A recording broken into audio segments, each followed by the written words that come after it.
Thank you for joining ComForCare and At Your Side Home Care for this informative Dementia-Wise webinar, which describes music and dementia and how they're a match made in heaven. Please let me welcome our host, Director of Special Populations, Dr. Deborah Beer. Glad you could make it for this webinar. Today we'll look at how music is special to people with dementia. We'll look at understanding music as a mood enhancer, using music to reduce difficult behavior, choosing the right music, and additional resources in your local community. First, I want to say that this webinar is for educational purposes only.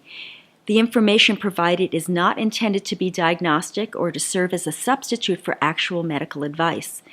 If you have concerns about your or your loved one's health or diagnosis, please seek help from a licensed medical professional. I also want to clarify two terms that are often confused. Those are dementia and Alzheimer's. They are not the same, though they're related. Dementia is a group of symptoms involving cognitive impairment, and there are many types of dementia. Alzheimer's is one of those types of dementia. In fact, it's the one we hear about the most, and it's the most frequently diagnosed. All Alzheimer's is dementia, but not all dementia is Alzheimer's. So let's look at how music is special to people with dementia. Music is like nothing else.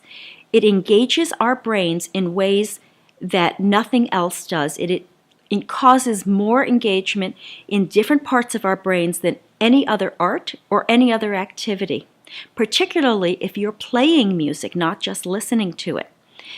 Music involves sound, emotion, touch if you're playing an instrument. It involves behavior, expression, movement, memory, motor control, speech, and relationships. We'll look at some of all of that, but it is a very deep and special thing for human beings. Music indeed hath charms. Neuroscientist Linda McGuire says that musical aptitude and music appreciation are two of the last remaining abilities in patients with Alzheimer's.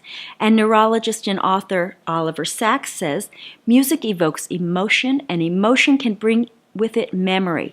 It brings back the feeling of life when nothing else can. We have a special music program called Joyful Memories, and it delivers therapeutic music. It's really powerful and helps engage clients and others with dementia, and prevents and reduces difficult dementia behavior. You should contact your local ComForCare or At Your Side office for more information about this program. Let's look at understanding music as a mood enhancer. People with dementia have intact emotional lives. They have and experience all the emotions that you and I experience as human beings. And they enjoy the benefits of positive emotional experiences just like you and I. And they also experience the pain of negative emotional experiences just like you and I. They also have the ability to have a feeling persist over time, even if they can't remember what it is that created those feelings. So for example, if they've woken up in the morning and had a difficult emotional experience, they may not remember what that was about, but their feelings of being unhappy may persist for hours. The same thing if they have a positive emotional experience, those feelings will persist for a long time, even if they have no memory of what caused them. So when we look at music and emotion, we can really use music as a mood enhancer to create positive moods. And we can use this preventatively before difficult behavior occurs. Using upbeat or energizing or calming music can help set the mood in the environment with someone with dementia. If we want to help mobilize them, we can use energizing music and ease them through transitions of going from one activity to another. If we want to help them be more quiet and peaceful, we can use gentle, calm music and set a calm mood. And it's really important and very beneficial to use the person's very favorite music from their younger years if there's memory loss.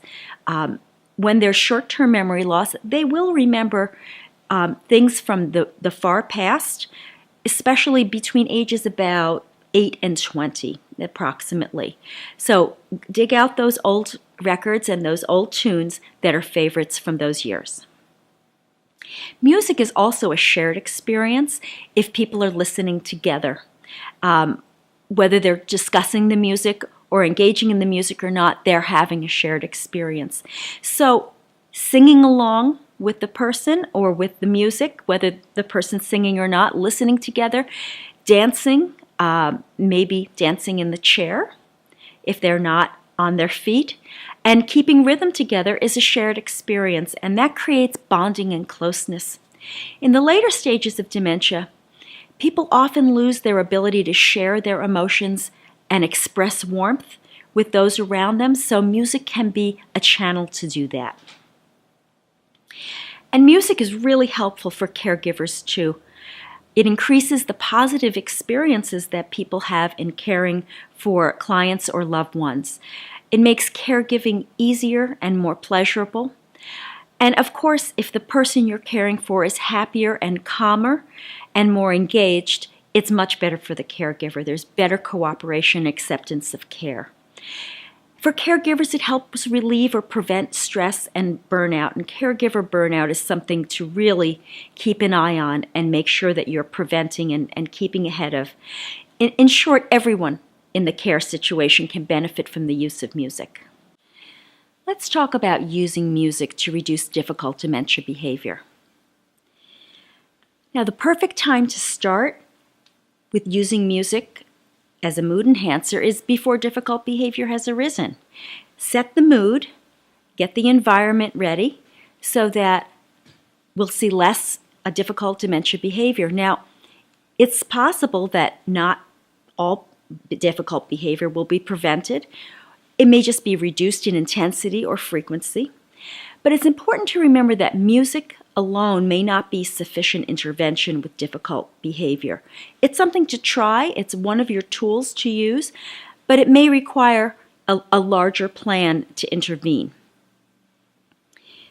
So let's not wait until there's difficult behavior beginning. Start with mood music, favorite music for the person.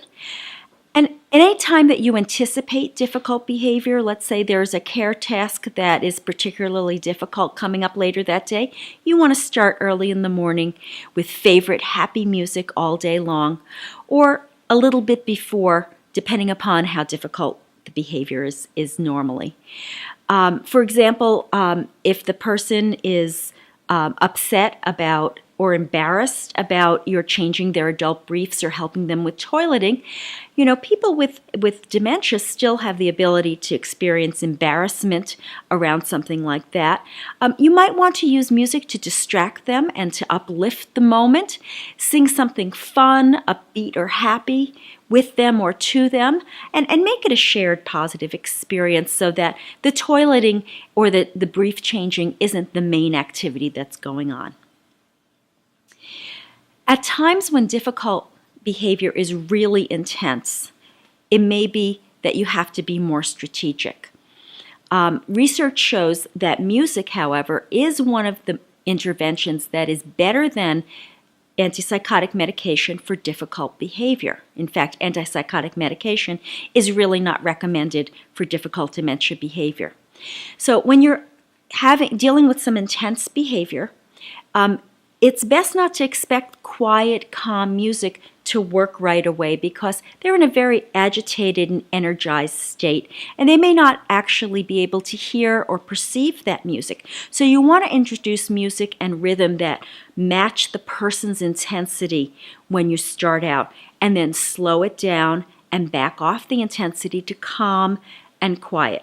They don't go from all the way intense to low intensity in one step. So you want to take the music slowly and then introduce calming music once the person has become quieter.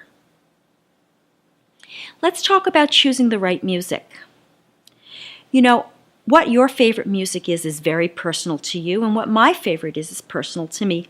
The same is true with people with dementia. They retain their personal preferences throughout their lives. So we need to choose music in a way that reflects the person that we're choosing music for, and that really isn't art. We want to look at their favorites from ages around 8 to 20 because that's when their memory is often intact and they can relate and remember the music and the lyrics. We want to look at their individual history to see what's important to them. We also want to ask their adult children, what music did your parents sing to you when you were kids? And those may be songs that they still remember. We also can turn to widely known and taught songs that everybody in our culture knows and we learned in school. And don't give up if you don't know their personal music, their personal favorites. Some trial and error, you'll find something that they respond to and that they can connect to.